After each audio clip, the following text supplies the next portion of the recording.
the Countryside Podcasts with Chris Skinner.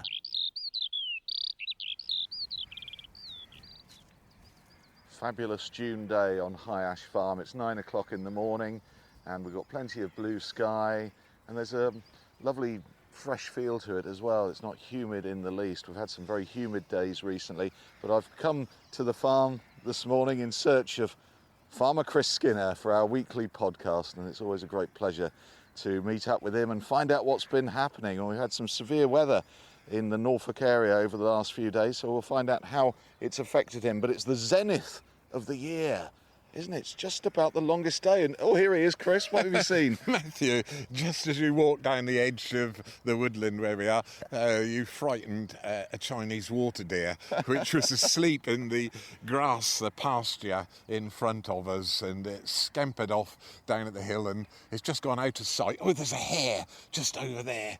Just, can you see it on the... I can, yes. Yeah, look at that. Just within seconds of you arriving, the large mammals come out. Rat is sunbathing, our demented accompaniment of He's this a week. sun worshipper, isn't he? He certainly is. Oh, well, Yes. I know, because you've been so busy the last few days, I had to come out and find you. Yes, you're telling me, Matthew. We got... I wouldn't like to say hit with some rain, because I've been doing rain dances here at the farm for a month or more now, and Friday evening, in fact it was early Saturday morning, we just right on the east coast there, we're only 20 miles from the coast, some storms came up from the south and just managed to capture the edge of High Ash Farm, which is roughly a square mile on the northern part of the farm, the village of Arminghall. There was 25 millimetres of rain, which is almost exactly an inch. On High Ash Farm, where the buildings are, my rain gauge registered 31 millimetres, which is getting on for an inch and a quarter. And where we are, on the south side, we're actually in Stoke Cross this morning, crossed the boundary, still on High Ash Farm.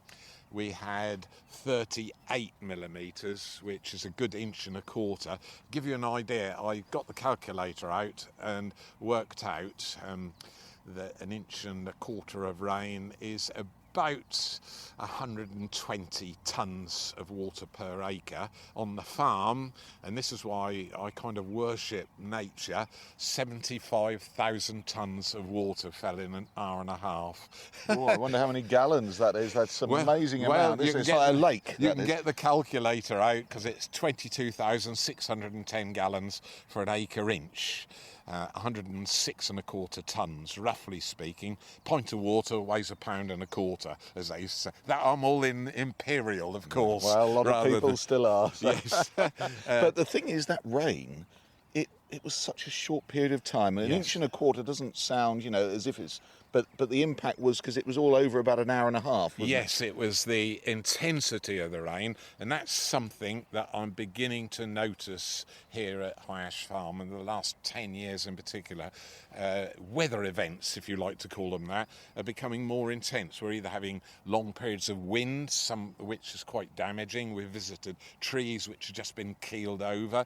We've had incredible high temperatures. A couple of years ago we got to 40 degrees Celsius here at the farm, and we haven't really had the really cold weather where you can have a metre of snow, but I'm hugely respectful of nature and the power it has. I mean, 75,000 tonnes of water on one farm in just an hour and a half just sort of makes you stand back and think. Anyway, a very warm welcome to High Ash Farm, Matthew. I'd forgotten to say thank you for coming along. A beautiful day you brought with you. And we're standing by one of the meadows here at High Ash Farm, because we've been visiting things that flower at this time of the year, and this is the time of year, and everybody's going to groan because the grass has come into flower, and of course people are very susceptible to hay fever, which is the reaction, if you like, to humans to the pollen coming through the air. And we're just at the beginning of the hay sort of season where the pollen comes off the grass. So I thought it's a really nice time of year to come and actually have a look at all the different grass species. And I've had to learn all these for a completely different reason, which is when I was growing crops on the farm and trying to keep the grasses out of the crops. One particularly annoying one was called couch grass or twitch grass. Same sort of habit as the marram grass on the coastal. It reproduces itself by rhizomes under the soil, and it was a huge problem in the 1940s and 50s. But then new chemical, or a new kid on the block came along called glyphosate. Many people know it as Roundup.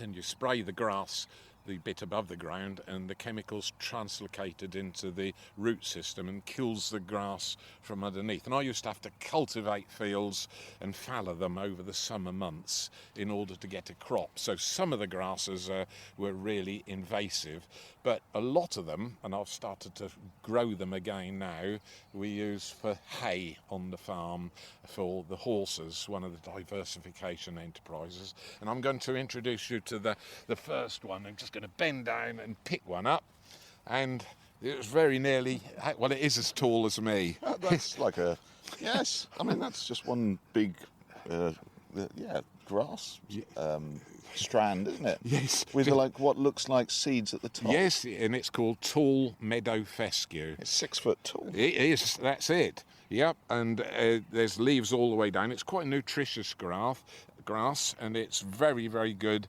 for making hay. And it's one of the traditional species, and you can see all over the field here. This is a particularly tall specimen. When we look across the top, you can see there's different layers of grass. So we're looking at tall meadow fescue, the first plant that we're actually looking at. And then all the different grasses have different characteristics. We're going to go to the next one down now. We bend down and pull just one little bit up. And this is, if you run your hand down the stem, Matthew, you'll find it's quite rough, particularly down at the bottom. Can you feel it? Yeah, it's like sandpaper. It's exactly like sandpaper. It's very drought resistant, and it's just coming into flower now. You can see the little flowerets on what called glooms, which forms part of the seed head, and it's shaped like a bird's foot. Now, don't think it's bird's foot trefoil. It's called cock's foot.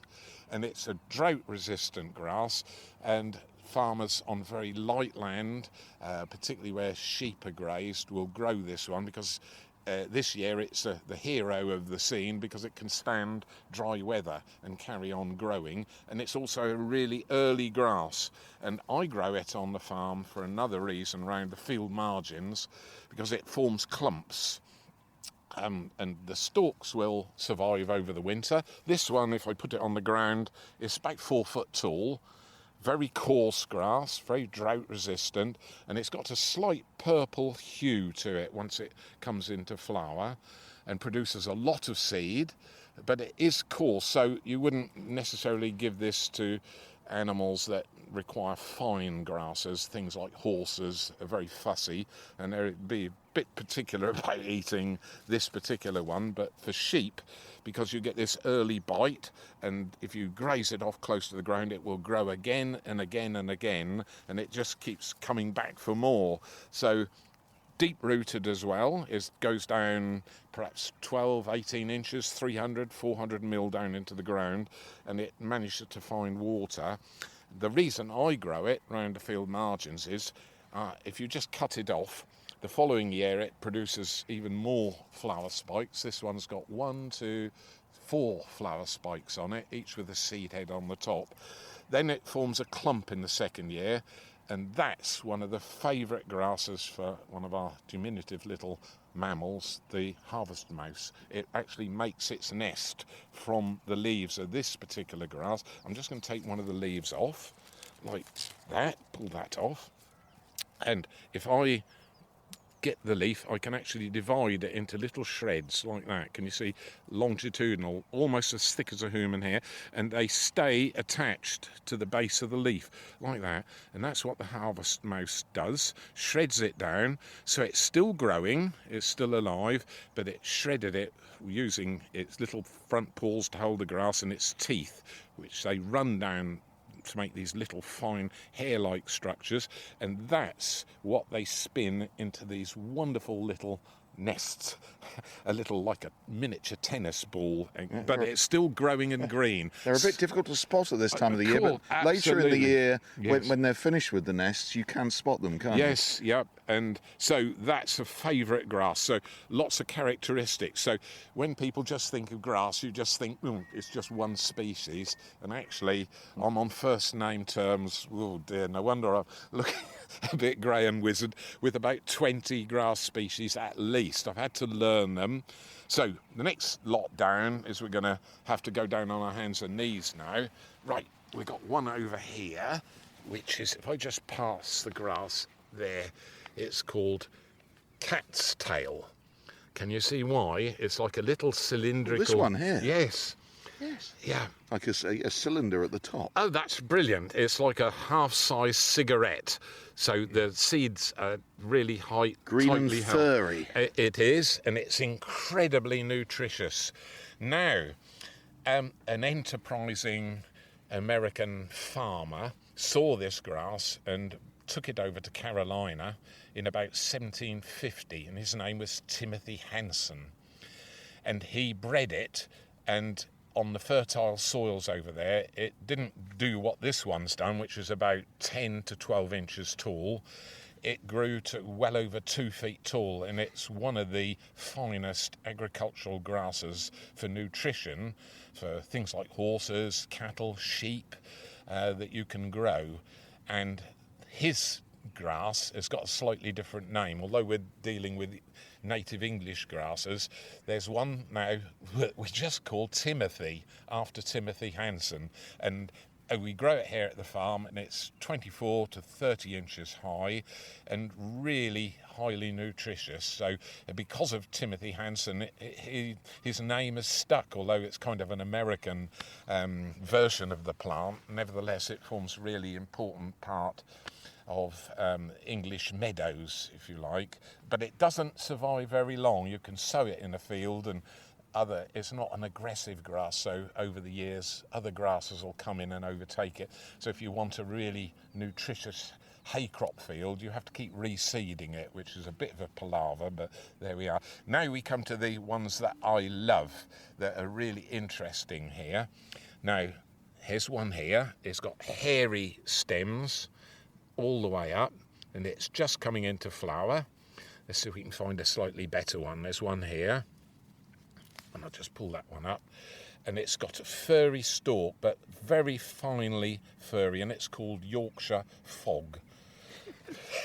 And it's just as it comes into flower, if you sort of look through, you can see a kind of Jimi Hendrix record comes to mind here. It's a purple haze. Yeah, that's it. Yeah, Yes. yeah. There's an impression of colour, isn't there? Yes, there is. In this grass. Particularly through there. Look, we're looking away from the sun, but that's not what gives it its name. Fog is a very old sort of Norwegian name. It just means limp and sort of bit useless, really.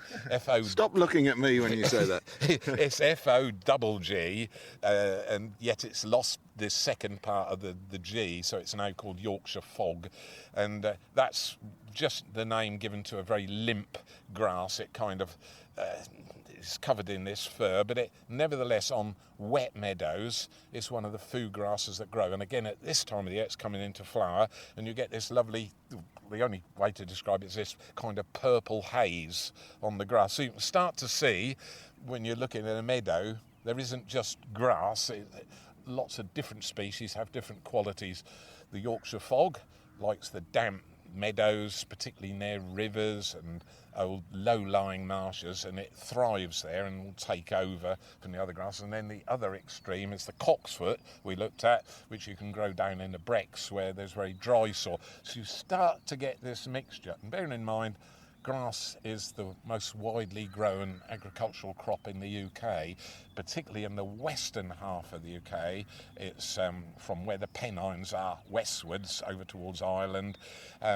It's much more pastoral over there, and so more grassland, more cattle and sheep, particularly up in the moors. Some of the grasses up there have to cope with really harsh conditions. And this one, I'm just going to reach down is called meadow foxtail. Oh, yeah. It's the same colour as a fox, isn't it? Yes. The actual seed area. And the seed area gives it away. It looks exactly like a fox's tail. And it's really a diminutive little grass. That's quite an attractive flower, not a flower, grass. Well, it is. No, you're quite right to call it the flower head. It's the seed head now forming, and you can just see, if I hold that up against the light, you can just see the seeds just beginning to form in the base of the little seed head. They've been pollinated, so by the wind. And that's the thing with these grasses. They're wind pollinated because the pollen blows off and fertilises the next plant. You can see it's all swaying in the wind in front of us, and then 90% of the pollen goes off into the air, and that's what causes your hay fever. Goes straight up people's noses. Exactly. Well, I didn't like to put it quite like that, but... And this is a little star of the show, even more diminutive, just a single flower spike. There it is. That is called sweet vernal grass.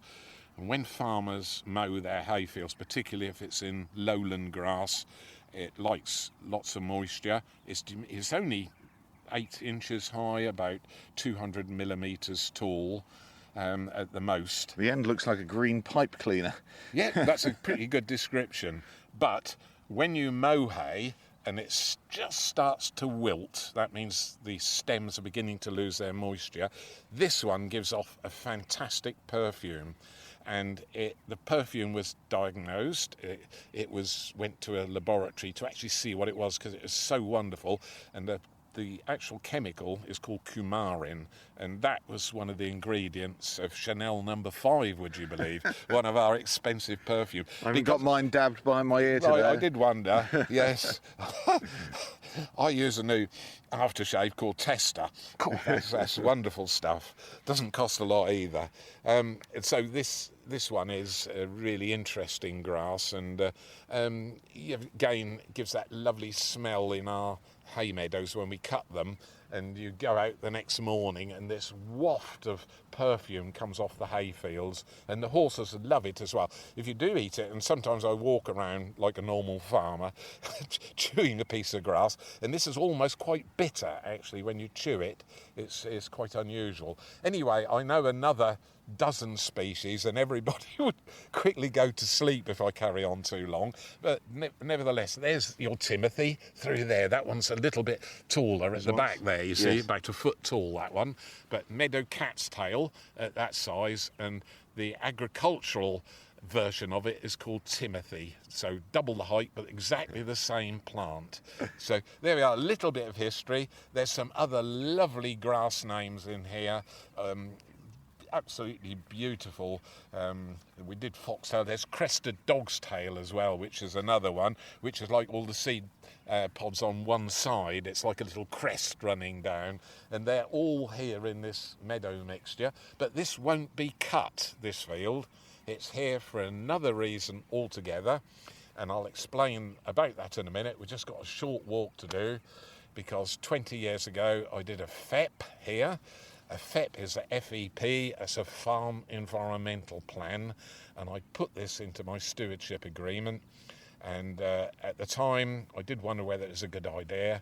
And Saturday morning, at 3 o'clock in the morning, it did its job. And we're going to go and have a look at my FEP result.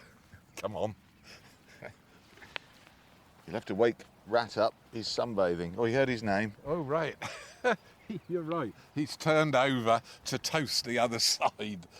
No, he's wriggling and jiggling on the grass. He thinks this is wonderful. Come on, Rat, walk to do.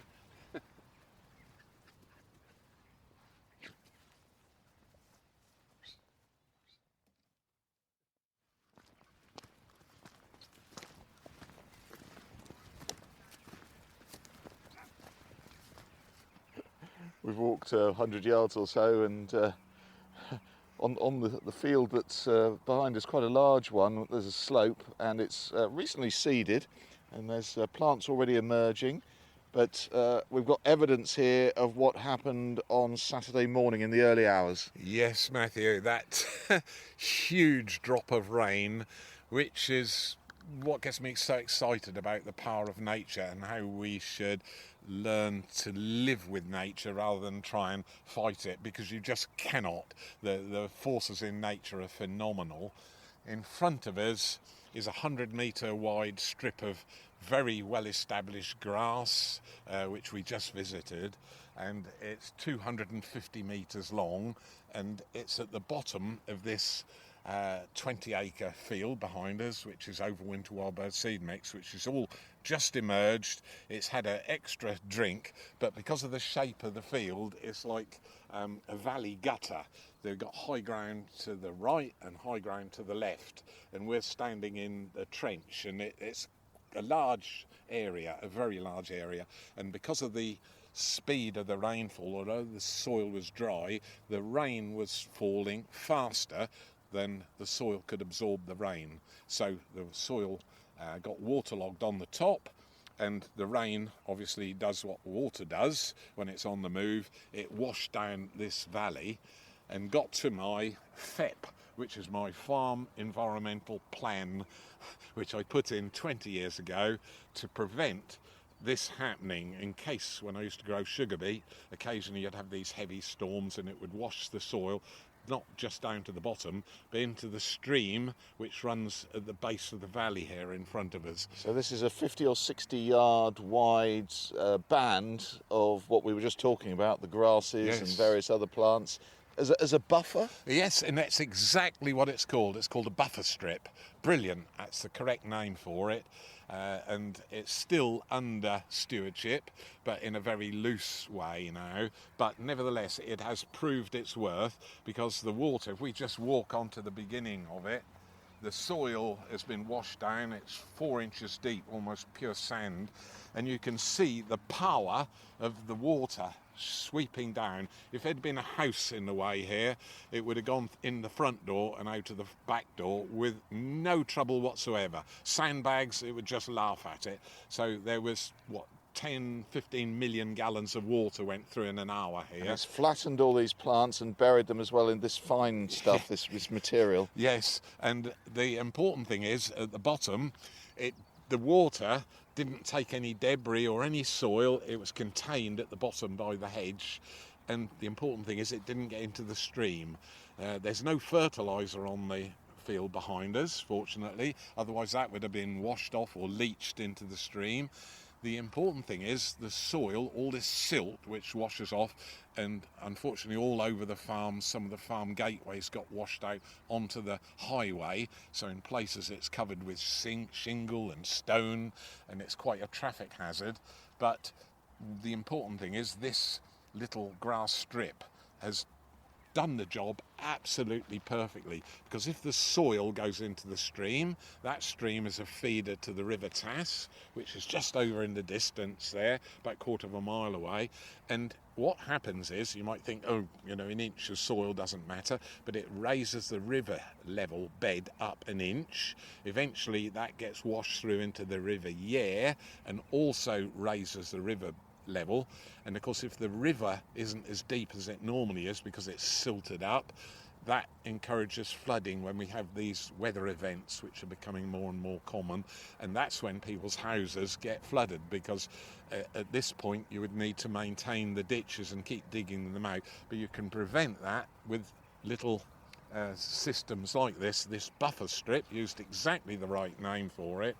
But there was tall plants, tall vegetation here, enough to sort of withstand anything. I mean, I couldn't do this with any agricultural machine that I've got. It swept through regardless. One or two of the thistles have survived. Yes. It looks like they were almost uprooted. Yes, yeah, it's that powerful. You wouldn't have wanted to be standing here. No, I don't think you could have stood here, Matthew. It would have swept you down, because the water would have been nearly knee deep and probably doing 15-20 miles an hour. Life does survive though. Looking down at this sand and the remains of the grasses, there are ants. There's obviously an ant's nest here, Yes. and they're rebuilding their life. They certainly are, because it covered the little nest holes up. At this time of the year, the ant colonies open up their nests ready for the queens, which have wings on, and the male ants, which have much shorter wings, ready for their marriage ceremonies.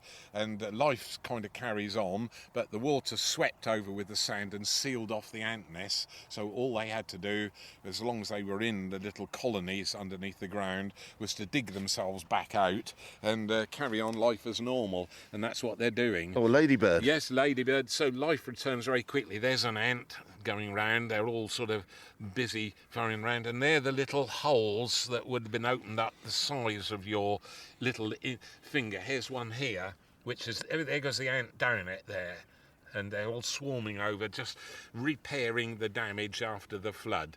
Of course, in human terms, if this happened to your house, it would perhaps take months to dry it all out, plus all the infrastructure, the wiring, and all your sort of fridges and things which are low down in the house. Bear in mind, this was over knee deep in water, moving at such a speed down the hill. Bearing in mind the amount of volume of water, and that's my whole point, the power of nature. You have to work with it, not against it. You just cannot do this, and with rising sea levels, it's time you have to kind of learn to respect it and work with it if you can. That's what I've done here. So this is a little perfect result, if you like. I'll see if I can get dear Laura Cuffin to come and take a picture of my washout, because it's unbelievable. It is. It's 15 yards wide, and there's 60 yards all the way down to the bottom there, but it did its job. Absolutely, and that's working with nature, which is what I'm about.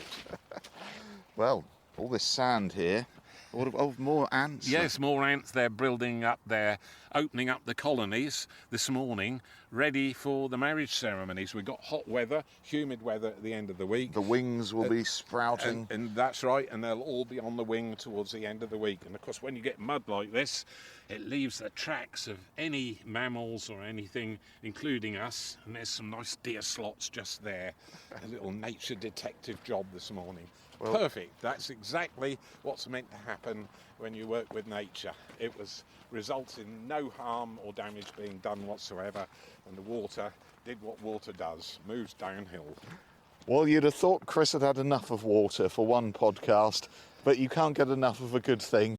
So he's headed off to another one of his seaside safaris.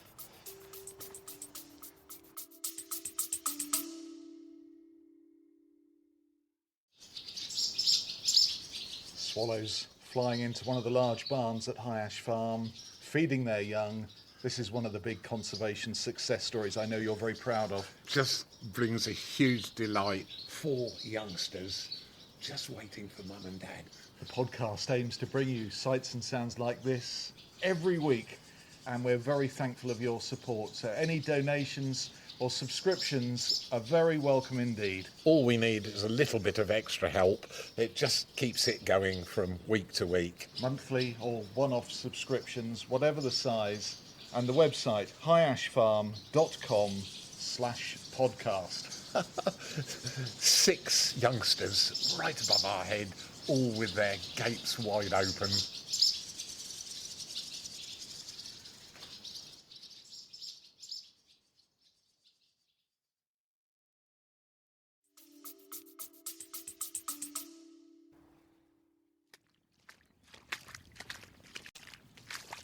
I've done something special this morning as a kind of a treat, and to test myself out on the North Norfolk coast. I've driven exactly due north from High Ash Farm, which is just south of Norwich, come round and driven for an hour and 10 minutes, and I've just arrived at Brancaster Staithe, right up on the North Norfolk coast, and I'm looking out over salt marshes, and they've been in the news recently prominently as a carbon storage and as I spent a great deal of my youth up here with my father, we'd come fishing up in a few of the coastal villages a little bit further south from where we are. Weybourne was one of his favourite places to fish. There's quite deep water there. Salthouse as well. And then there's Cly and Stifkey, or pronounced Stookie locally, where you can get wonderful cockles there called Stookie Blues because of the colour of the mud. Rat's with me. And we've just walked down through a pub car park called the White Horse. I might treat myself to breakfast there in about half an hour when the pub opens, and then I'll head back to the farm and meet Matthew. Oh, a cattle egret has just flown in front of me. If I describe the scene, I'm looking out over salt marshes, probably a mile out to sea. It's high tide at the moment, and all the creeks and little rivulets which are here in front of me have all quickly, and I mean quickly, filled with water. So I'm watching the waters running past the little creeks in front of me. And in the last 5 minutes or so, it's raised about 4 inches of depth, and I was going to walk across a little stretch of water, but it's now too deep. I've got my walking boots on. That cattle egret is eyeing me up. Very graceful, tall, white, long legs, very slim. And just on the other side, I'll just have a see if I can get across, but I think it's just a bit. It's not good to have wet feet to drive back to Norwich. It's just a weeny bit too deep to go across. But just on the other side of the creek is a massive pile of lobster and crab pots that would have been put out. They're all redundant now. They're all getting a bit rusty. There's lots of boats moored up, and there's some mussel beds right beside me which are also submerged. The tide is exceptionally high at the moment. It's recently been a full moon, so the sun one way and the moon the other, and that kind of stretches the water, and you have higher and or lower than normal tides. But the boats are all moored up, and in the distance, sort of Brancaster harbour way over there with all the sort of leisure boats that are tied up. Some people are yachting out in the open area of water, almost against the sea itself, and the sea's just beyond that, about a mile away. So these huge sort of coastal mudflats are now becoming back into the news because they have mud arriving and it all kind of sediments out, and that's what both the mussels and the cockles absolutely love, this deep sort of black alluvial mud. But it's always interesting when I come to a new habitat to just enjoy, just very briefly, it's a quick flash visit here, some of the wildflowers that grow in this sort of brackish environment. Remember, it gets covered in salt water twice a day, and so the plants have to be salt tolerant. That means their leaves have to be different. And in front of me, and I've just come at the right time of year, sort of heading up to midsummer, the sea lavender's in full flower, and it's absolutely beautiful. It's sort of, I'll just go down on my knees. I'm just on the edge of the water here. There we are. And the sea lavender is, you can see why it's called lavender because of that wonderful blue, but the leaves are very different. They're very salt tolerant. They're quite thick and leathery, and the flowers, some are just coming out into full flower. Some are almost white, but most of them are that lovely lavender blue. So, and just coming up from underneath, let me just move a little bit because I'm getting wet knees now. The whole ground just here, it's very muddy, very sort of silty black soil. I can smear it with my finger and it almost looks like the kind of clay you could make pottery out of. And it's all covered in like red specks. And this is a plant I know well. I eat it later on in the summer. You can actually buy it on Norwich Market. Its proper name is glasswort, but most people, particularly in East Anglia, will call it sanfa, and it's kind of used to be called poor man's asparagus. If I walk out a little bit more where it's slightly wetter, we might see some taller plants here, and nearly there. Oh, good. Here's some here about 2 inches tall. And obviously it's a little bit too early in the season to pick this, but people go out onto the marshes and gather it commercially. You cut it off. At this time of the year, we have some come in from France as well, but it's not quite the same as good old Norfolk Sampher. And it's another one of those incredibly salt-tolerant plants. And it's got a lot of history because the Romans used to use it, hence the name glasswort. They used to use it as part of the constituents for making glass, and early Roman glass, which I occasionally find at High Ash Farm. It's the Roman capital back there of eastern Britain, right beside High Ash Farm. It's a walled area. And the Roman glass always had a kind of greenish, bluish tint to it, and not as fine as the glass we use today, but nevertheless, it's pretty impressive. Now, if I just walk a little bit more, I just stood up, and you get this unbelievable smell of. You can only. It's really difficult to sort of picture a smell, but it's a mixture of salt water, all the plants that are rotting down as well in the vegetation, which is why it's a really good carbon store, and pigeons cooing behind me in the background. If I turn round, 4 swifts scything through the air right above me.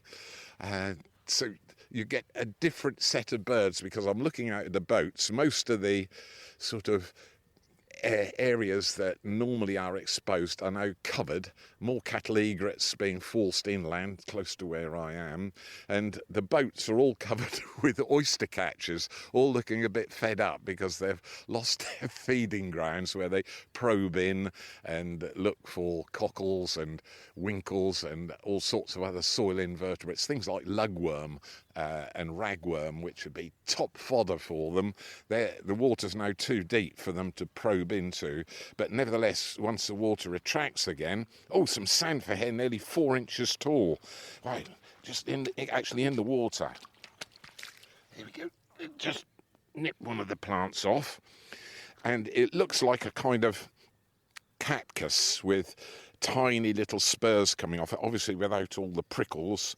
I'll just have a little taste, and you can actually taste the salt, almost taste the sea in it. Incredible. I can see why it's become quite fashionable and quite popular now. And there's some plants along the bank here. I'm just walking back now because I'm going to be cut off. That's the thing about the North Norfolk tides. All under the water is all the grasses, which I'll be explaining to Matthew about later this morning. We're going to visit some of the grasses that are in flower at High Ash Farm. And these grasses, can see annual meadow grass here, one of the commonest grasses in the world, but there's lots of sedges and different plants like that, all of which are salt tolerant. And that's the important thing. And as I'm walking along, I'm seeing a relative of the plants I grow at High Ash Farm, or used to grow, I should say, and that's sugar beet. And that's another plant that was grown by the Romans for sugar, actually, in the roots. They used to dig the roots up. Nothing like the enormous roots that we have today that we grow in East Anglia. But nevertheless, it grows away, and it's another one of those plants that's fairly salt tolerant, and it likes salt. And on the fields at High Ash Farm each autumn, I used to spread salt on the fields. Somebody's taken an early morning walk with the children behind me. That's really early. Somebody must have been got out of bed, and the children have insisted on having a walk. So. There's a whole bed of sea lavender here in front of me. It really is just extraordinary, that change in just an hour's driving, which is why Norfolk is so spectacular in the different habitats. As we've got Broadland quite close to High Ash Farm, we've got the agricultural setting, and you've got the whole North Norfolk coast, which varies from shingle to pure sand to where I am here, these salt marshes, one of the neglected habitats, if you like, but now discovered to be hugely important. So there we are, a quick flash visit to this area of the North Norfolk countryside, and those sugar beet really look amazingly well. They've all gone or going to seed, whereas the beet we grow, we try and not have what we call bolters, where it goes to seed in 1 year, because the roots would only have 10 or 12% sugar in, whereas if we can grow it as a biennial plant, so it produces the root 1 year, and you harvest it in that year, the sugar can be up to, well, a fifth of its own weight, up to 20% if you get a really good sugar yield and lots of sunshine to put the sugar in the taproot. So there we are. I think I'm almost back to the kind of sea wall here. There's some people walking right out along the coastal path, little silhouettes way in the distance, but between me and them, which they're a mile away from me, oh, I can hear oystercatchers calling away in the background. But between me and them is this wonderful, absolutely fantastic vista and all the smells that come with it. So there we are, a quick flash visit. Breakfast is looming. Oystercatchers flying past now.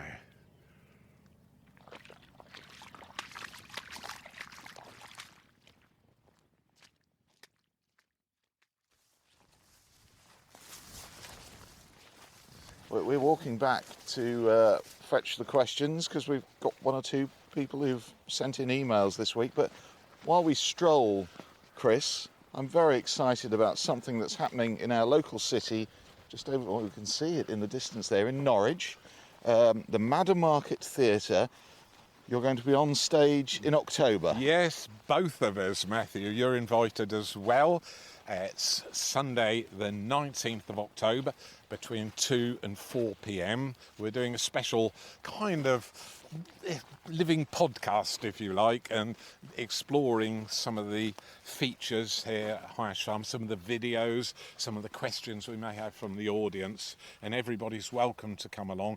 Tickets have gone on sale already at the Meadow Market, and we hope for a full house, and I'm looking hugely forward to it. I love sharing the countryside, and you'll be able to see things like the badger cubs on video on the big screen there in the theatre, and they're going to look after us really well, and you'll be beside me to support me. Oh, yeah. I'm really looking forward to it. And now the Meadow Market Theatre. So it's October the 19th. It's a Sunday afternoon at 2 o'clock. And if you can, do come along and see us and say hello to Chris. And you'll be very welcome indeed. I don't mind a bit of heckling in the background either. Anything is very welcome, but I'm looking forward to it hugely, and to be able to bring things like this into the theatre and share it with those who aren't able to get to the farm. Everybody will be hugely welcomed. Go along to the Meadow Market website for more details.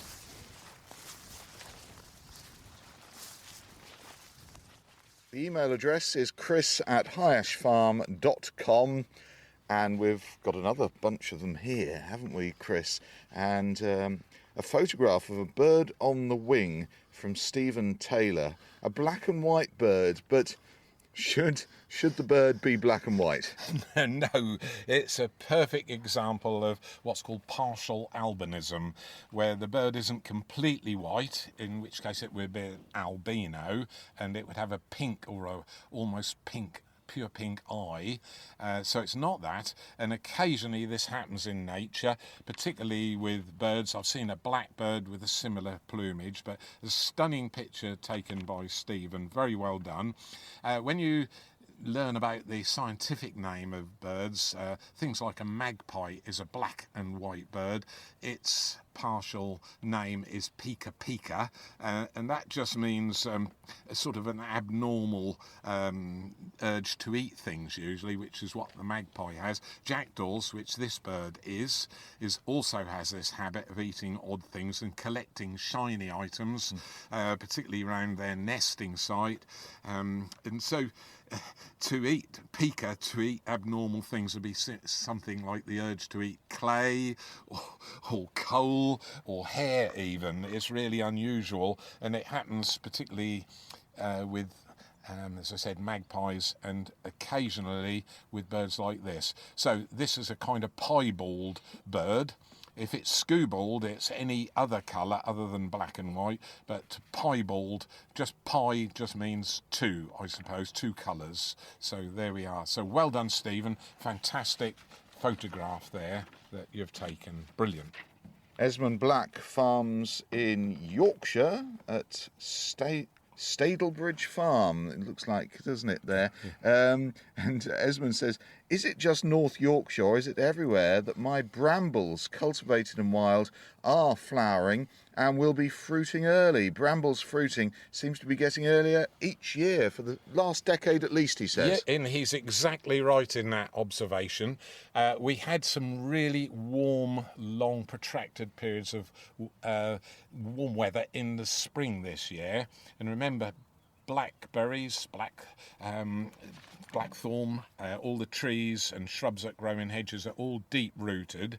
Brambles, in particular, are quite deep-rooted. They have a shallow root system near the surface, but they also go down quite a way into the soil. So they're unaffected by the early dry weather, but the warm weather promoted early growth, and that's why they've come into flower now. And what happens is, normally, one of our commonest UK butterflies, the meadow brown, would be feasting on the pollen and nectar that the bramble flowers yield, and they're not out and about yet. Even now we're at the longest day, so it's got nearly a fortnight out of sync with the normal season pattern, and that's been happening year on year with the brambles. They still get pollinated, but usually by hoverflies and other things. So Esmond, you are completely right in your observation, but as I said, it's gone a bit out of kilter for that plant to be really, really early. Lindsay with her baby hedgehogs, 4 of them, just to bring you up to date. Further to my previous email, I was delighted and surprised to find that there were in fact 4 baby hedgehogs in the back garden, not just the 2 I'd originally spotted.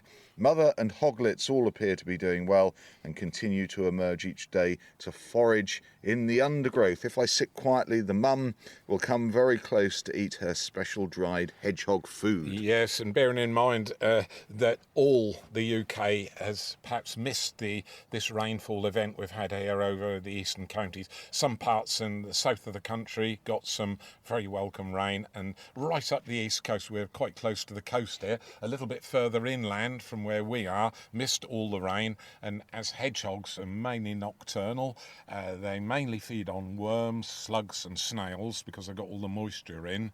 So Lindsay, you have made a huge difference in helping to rear hedgehogs. They're a declining species, and just very well done. And I hope you can learn from their behaviour if you're able to watch them in the garden.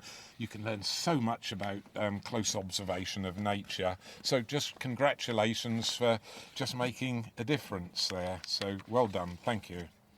More emails next week in our latest podcast when the nights start drawing in. Yes, Chris. I dread to think. Yes, well, yes. The longest day is June the 21st, this Sunday, which is when our podcast goes out. And also on my diary, I still have a modern handwritten diary, and on June the 24th, it used to be called Midsummer's Day, and of course most people think summer doesn't really start until well into July, but we're already halfway through the year once you get to June the 21st, so there we are. The pace is frightening. Yes. I've really enjoyed it today, Chris. Wonderful weather and interesting as always. And if you'd like to join in with the podcast, it's chris@highashfarm.com, and you can find out how to make a donation as well to keep this weekly affair going. highashfarm.com is the address, and just go to the podcast section. You can find out how to help us out. Yes, and the questions are always really welcome. We can't answer them all just because of the volume of questions, but nevertheless, send the questions to chris@highashfarm.com. Thank you very much, everybody.